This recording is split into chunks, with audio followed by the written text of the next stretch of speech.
विश्वविद्यालय इलाहाबाद। जय जय तुम्हारी विश्वविद्यालय इलाहाबाद। ज्ञान उद्गम ज्ञान संगम ज्ञान के इतिहास। ज्ञान उद्गम ज्ञान संगम ज्ञान के इतिहास। शत शत नमन है विश्वविद्यालय इलाहाबाद। सुंदरम सत्यम शिवम अवधारणाधार। जय जय तुम्हारी विश्वविद्यालय इलाहाबाद। सच्चिदानंद रूपाय विश्वोत्पत्त्यादि हेतवे तापत्रय विनाशाय श्री कृष्णाय वयं नुमः। यं प्रव्रजन्तमनुपेतमपेतकृत्यं द्वैपायनो विरह कातरयाजुहाव। पुत्रेति तन्मयतया तरोभिनेदुः तं सर्वभूतहृदयं मुनिमानतोऽस्मि। जन्माद्यस्य यतोऽन्वयादितरतश्चार्थेष्वभिज्ञः स्वराट् तेने ब्रह्महृदायादिकवये मुह्यन्ति यत्सूरयः। तेजो वारिमृदां यथा विनिमयो यत्र त्रिसर्गो मृषा धाम्ना स्वेन सदा निरस्तकुहकं। सत्यं परं धीमहि सत्यं परं धीमहि।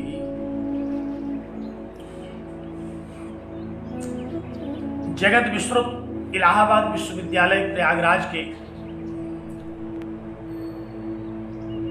परास्नातक संस्कृत उत्तरार्ध के प्रिय छात्रों छात्राओं पूर्व छात्रों और वेदांतानुरागी सज्जनों, भगवान वादरायणकृत ब्रह्म सूत्रों और श्रीमदादि जगत गुरु शंकराचार्य भगवत्पाद के द्वारा रचित शारीरिक भाष्य में प्रथम अध्याय के प्रथम पाद में चतुर्थ सूत्र पर हम लोग चर्चा कर रहे हैं। और चतुर्थ सूत्र की व्याख्या भगवान भाष्यकार के भाष्य के अनुसार हम लोगों ने पूर्ण कर लिया है। त्रिविध दुख को नष्ट करने वाला यह महनीय शास्त्र आप सब लोगों का परम मंगल करे, इस शुभकामना के साथ हम लोग नमन करते हैं परस्पर और नित्य शुद्ध बुद्ध मुक्त सत्य स्वभाव परमात्मा से यह प्रार्थना करते हैं कि आप लोगों की बुद्धि कुशाग्र हो और चित्त एकाग्र हो तथा यह महनीय शास्त्र समझने में आप सर्वथा समर्थ हो। विगत व्याख्यान में हम लोगों ने जहां से विराम लिया था उसके साथ ही अब हम पुनः आरंभ करते हैं। स्मरण कीजिए, भाष्य की पंक्ति पर दृष्टि डालिए। कर्मकांड और उपासना का पूर्व पक्ष निराकृत करने के बाद भगवान भाष्यकार ने कहा कि तस्मात् न प्रतिपत्ति विधि विषयतया ब्रह्मणः समर्पणम्। कहा कि इसलिए उपासना के अंग के रूप में ब्रह्म को जानना उचित नहीं है। प्रतिपत्ति विधि विषयतया, प्रतिपत्ति विधि का विषय बना करके अविषय ब्रह्म को जानना ये सर्वथा शास्त्र विरुद्ध है। ध्यान से सुनिए। इस वाक्य के साथ ही भगवान भाष्यकार ने चतुर्थ सूत्र के भाष्य पर जो दो पूर्व पक्ष उपस्थित किए थे, कर्मकांड का और उपासना का निराकरण, उसको करते हुए उन्होंने इस बात पर सिद्धांततः अपने विचार को प्रतिष्ठित किया कि समन्वय से वेद का प्रतिपाद्य परमात्मा ही है और कुछ नहीं। पूर्व मीमांसकों की इस मान्यता का भी उन्होंने निराकरण कर दिया कि केवल कर्मकांड ही वेद का मुख्य प्रतिपाद्य है। भगवान भाष्यकार ने कहा कि ऐसा नहीं है, कर्मकांड भी है, लेकिन सब समग्रता में, एक वाक्यता में अगर हम विचार करेंगे तो संपूर्ण वेद का प्रतिपाद्य केवल आत्म तत्व है, केवल परमात्मा है। इस प्रकार अपने सिद्धांत को प्रतिष्ठित किया और भाष्य के बचे हुए जो 2-4 पृष्ठ हैं उसमें भगवान भाष्यकार ने कुछ मीमांसकों की जिज्ञासाओं को उठा करके उसका समाधान प्रस्तुत किया। टीकाकारों का यह कहना है कि प्रमुख रूप से कुमारी मीमांसकों के पक्ष को निराकृत करने के बाद अब प्रभाकर आदि जो मीमांसक हैं उनके द्वारा जो पूर्व पक्ष उपस्थित किया जाता रहा है उसको उद्धृत करके उसका समाधान प्रस्तुत करना अब अवशिष्ट इस सूत्र के भाष्य में जो भगवान भाष्यकार का उद्देश्य है। तो ध्यान से सुनिए। मैंने विगत व्याख्यान में यह संकेत किया था कि बहुत सारी समस्याएं जैसे आपके मन में रहती हैं, पढ़ने के बाद कुछ फुटकर प्रश्न उठते रहते हैं। मीमांसकों के मन में रहने वाले वे फुटकर प्रश्न ही हैं जिन पर भगवान भाष्यकार अब आरंभ करते हैं चर्चा। छोटे छोटे प्रश्न और उनका समाधान ध्यान से सुनेंगे तो अब तक की बची हुई सारी शंकाओं का निराकरण इस बचे हुए भाष्य में हो जाएगा। तो ध्यान दीजिए, चित्त को एकाग्र कीजिए, भाष्य की पंक्ति को देखिए। क्या लिखा है? कहा कि यद्यपि केचिदाहु प्रवृत्ति विधिशेष व्यतिरेकेण केवल वस्तुवादी वेद भागो नास्ति इति। कहा कि यह जो मीमांसक कहता है, यहां से कर्मकांड का जो प्रभाकर आदि कर्मकांडियों के मीमांसकों के अनुसार प्रश्न उठे थे उनको अब उठाया। कहा कि यद्यपि केचिद कुछ लोग यह जो कह रहे हैं, कुछ मीमांसक प्रभाकर आदि का यह जो कहना है कि प्रवृत्ति विधि शेष व्यतिरेकेण, कि क्रिया के अतिरिक्त समग्र वेद का केवल एक प्रतिपाद्य है। क्या? क्रिया। कौन सी क्रिया? यज्ञ क्रिया, कर्मकांड, वही मुख्य है वेद का प्रतिपाद्य। और उसके अतिरिक्त अर्थात कर्मकांड के अतिरिक्त यज्ञों के प्रतिपादन के, यज्ञों के अनुष्ठान के विवेचन के अतिरिक्त सिद्ध वस्तु विषय का प्रतिपादन करने वाला जो वेद है, वेद भागो नास्ति, वह वेद का भाग नहीं है। आपको स्मरण होगा पहले ही एक पक्ष उठाया था मीमांसकों ने कि आमनायस्य क्रियार्थत्वात् अनर्थक्यमतदर्थानाम, अर्थात आमनाय वेद का केवल एक प्रयोजन है। क्या? क्रियार्थ। वेद का केवल एक प्रयोजन है, यज्ञ का प्रतिपादन।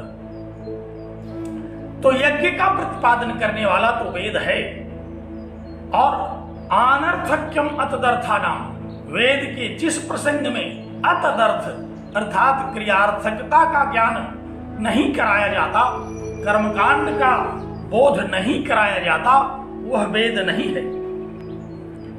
जो वस्तुवादी अर्थात सिद्ध वस्तु परमात्मा का जो विवेचन कर रहा है, उपनिषद आदि, वह वेद ही नहीं है। यह जो मीमांसकों ने कहा, भगवान भाष्यकार ने कहा कि तन्न, ऐसी बात नहीं है। प्रश्न ठीक से मन में रखिए।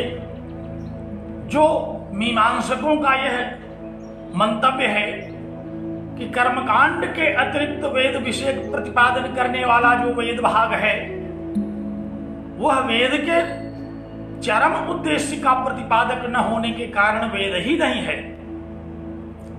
अर्थात सिद्ध वस्तु ब्रह्म का प्रतिपादन करने वाले उपनिषदादि वेद के भाग ही नहीं है। यह जो मीमांसक की अवधारणा है, तन्न, कहा कि वो ठीक नहीं है।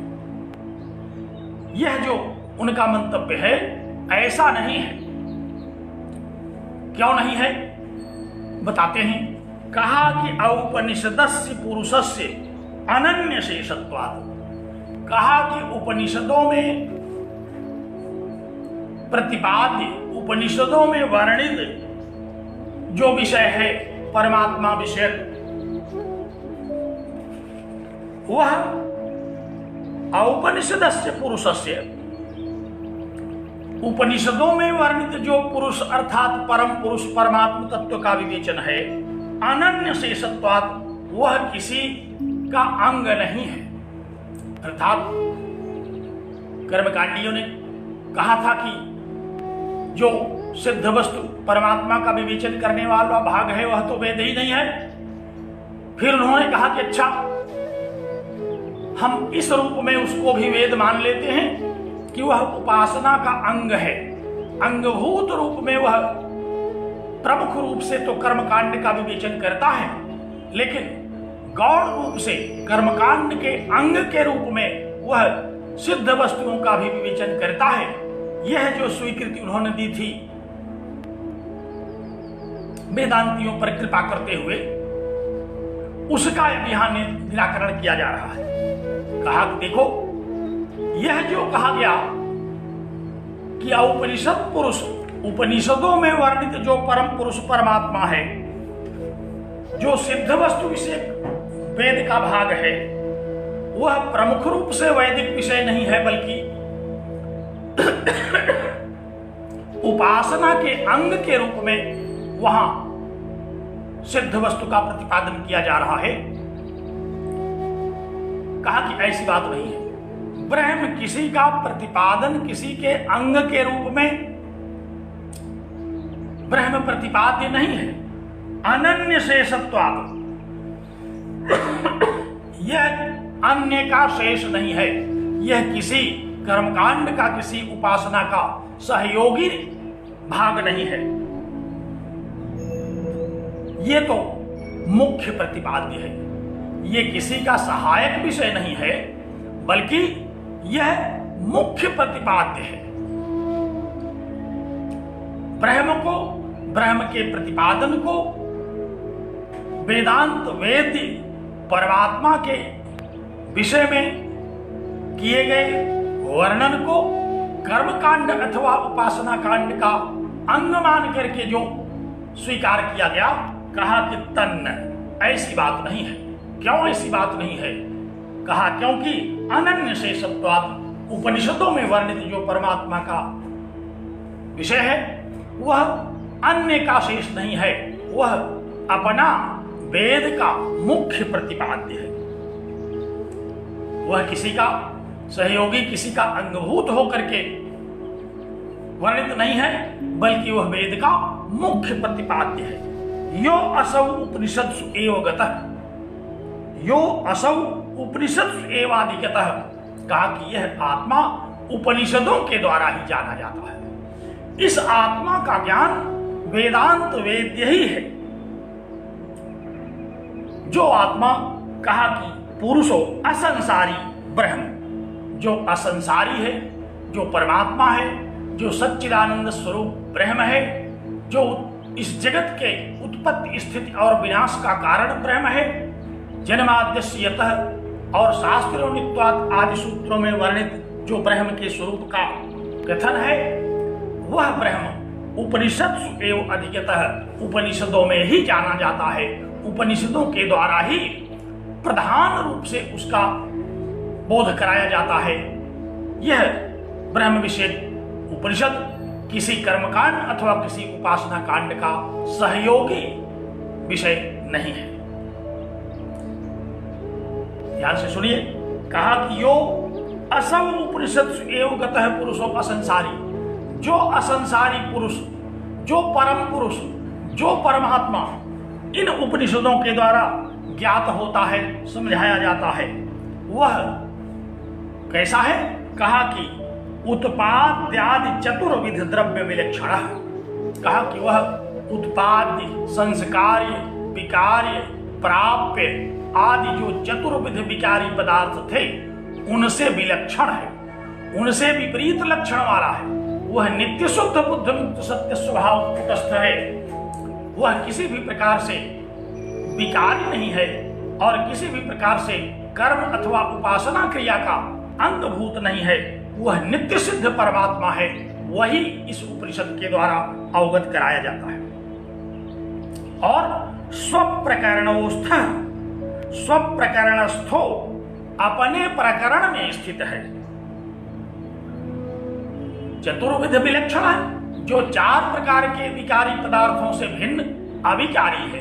अविकारियो विमुच्यते श्रुतियों के द्वारा जिसका लक्षण कहा गया, वह स्वप्रकरणस्थो अनन्य शेषः, वह बिना किसी का सहायक बने, बिना किसी का सहयोगी बने, बिना किसी का अंग बने, स्वप्रकरणस्थः अपने प्रकरण में स्थित है।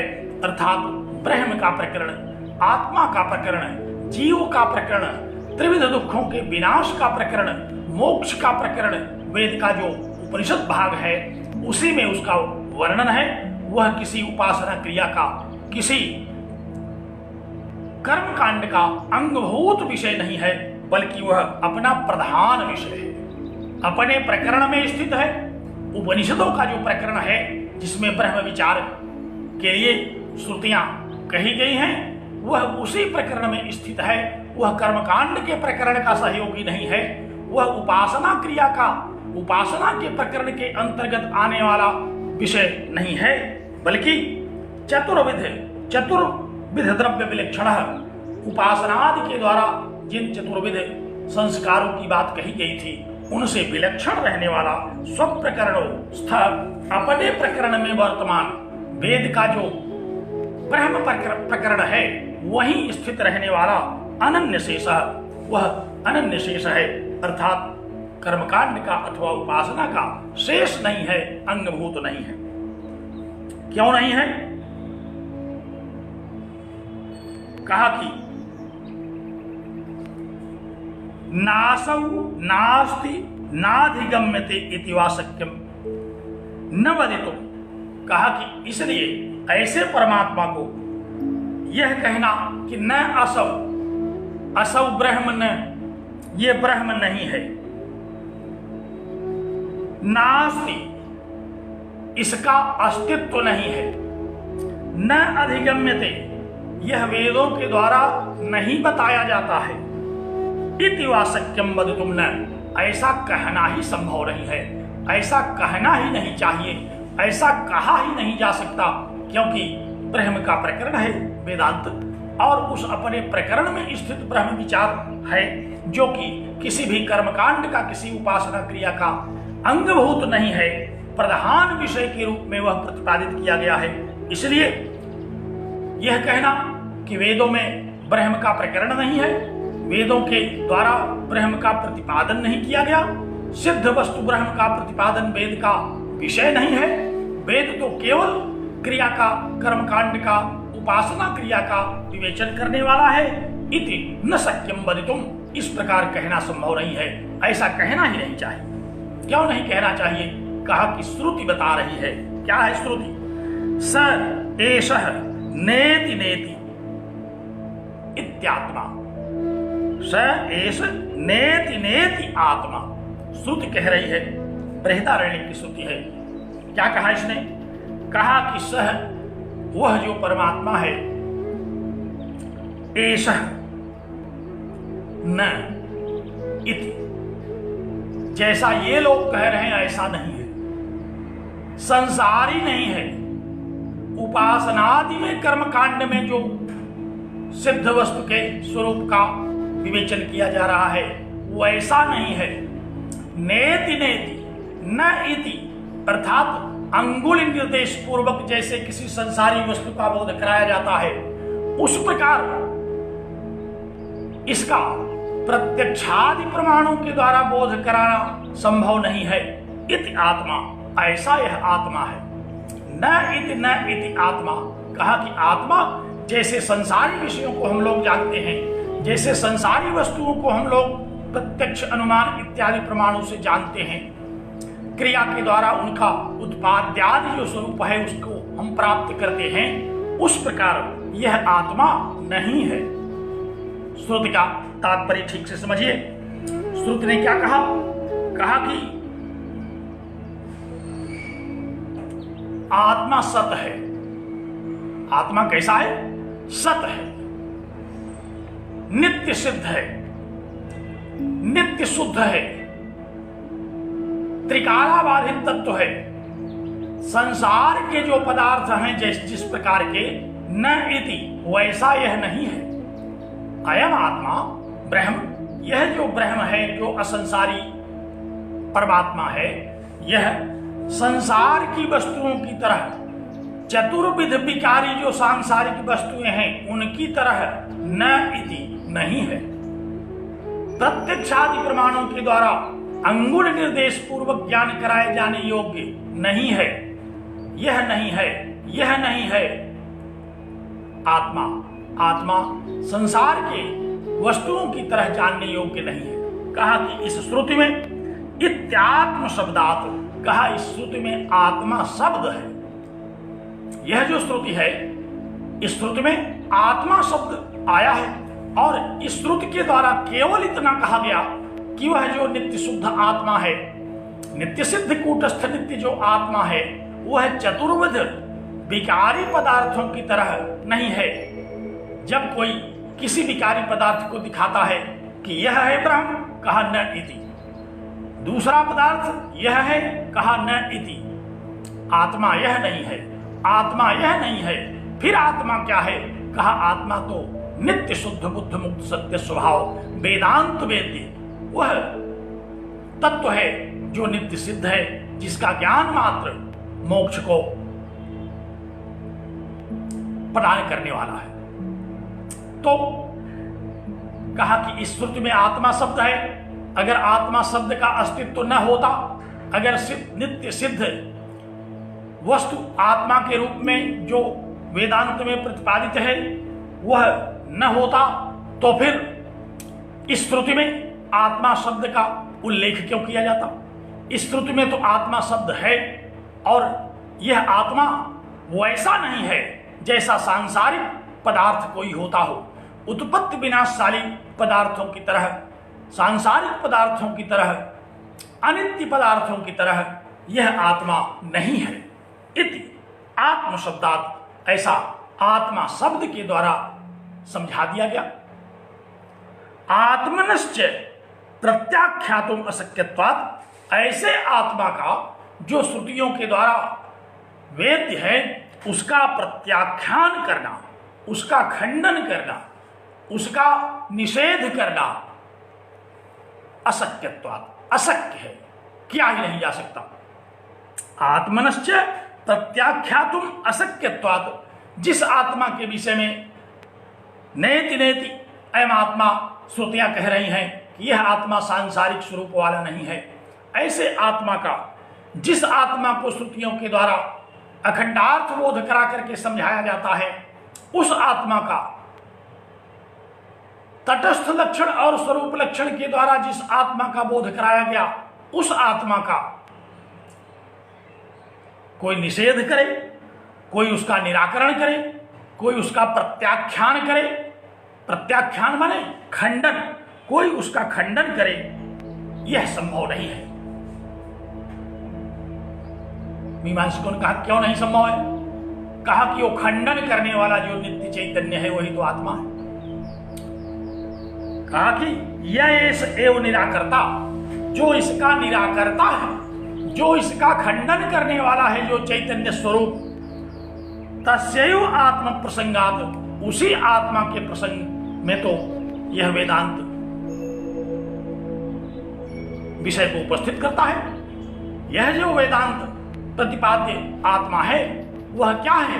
कहा कि वही आत्मा तो है जो प्रत्येक पदार्थ में, प्रत्येक प्राणी में चैतन्य स्वरूप से नित्य शुद्ध स्वरूप में स्थित है। अनेक श्रुतियों के द्वारा इसका पहले ही विवेचन किया गया है कि ऐसा आत्मा जो कि नित्य सिद्ध और सच्चिदानंद है, वह श्रुतियों का प्रतिपाद्य है, उसका निराकरण नहीं किया जा सकता, क्योंकि यह एवं निराकर्ता जो इसका निषेध कर रहा है, अर्थात हे कर्मकांडी, जो तुम इसका निषेध कर रहे हो वह चैतन्य तुम्हारे अंदर भी है। तो ऐसे चैतन्य का निराकरण करना अशक्य है, संभव नहीं है, क्योंकि तस्यैव आत्म प्रसंगात, क्योंकि श्रुति में ऐसे ही आत्मा के प्रसंग पर कथन किया गया है।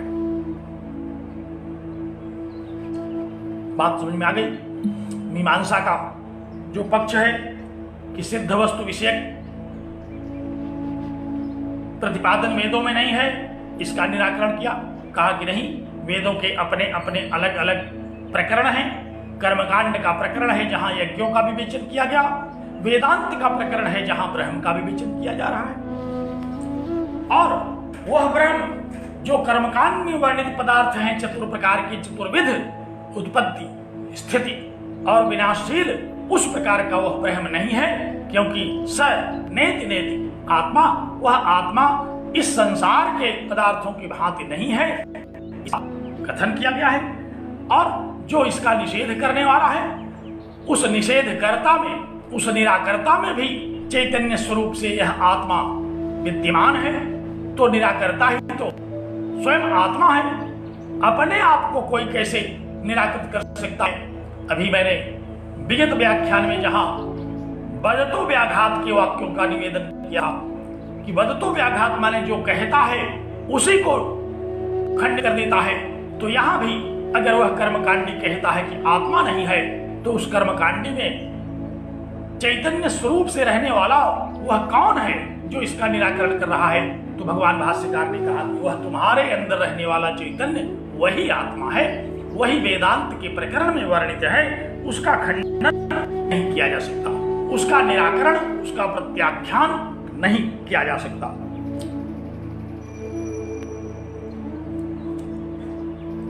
कर्मकांडियों ने कहा कि वेदांत के द्वारा इसको जानने की क्या जरूरत है, प्रत्येक व्यक्ति अपनी आत्मा को तो जानता ही है। कहा कि यदि कर्मकांडी यह कहे कि आत्मा अहम प्रत्यय विषयत्वात् उपनिषत्सु एव विज्ञायते इत्यनुपपन्नम, कर्मकांडी यदि यह कहे कि आत्मा को तो सब लोग अपनी अपनी आत्मा को जानते हैं, इसको भी उपनिषद क्यों बताएगा? उपनिषदों में ही उस आत्मा को जाना जाता है, ऐसा क्यों? क्योंकि आत्मा तो स्वयं वेद्य है, हम सारे लोग अपने अपने आत्मा को जानते हैं। उपनिषदों को जब नहीं पढ़े थे तब भी हम अपनी आत्मा को तो जानते ही थे। तो अगर कहा कि कर्मकांडी ऐसा कहे कि उपनिषदों से वेद्य आत्मा नहीं है, आत्मा तो स्वानुभूति का विषय है, सारे मनुष्य, पशु, पक्षी, जीव जंतु सब अपने अस्तित्व को तो जानते ही हैं, इसको उपनिषदों के द्वारा क्यों बताया जा रहा है? इत्यनुपन्नम, कहा कि इसका भी कथन उचित नहीं है। उसी साक्षी का, उसी परमात्मा का विवेचन वेदांतों में किया गया।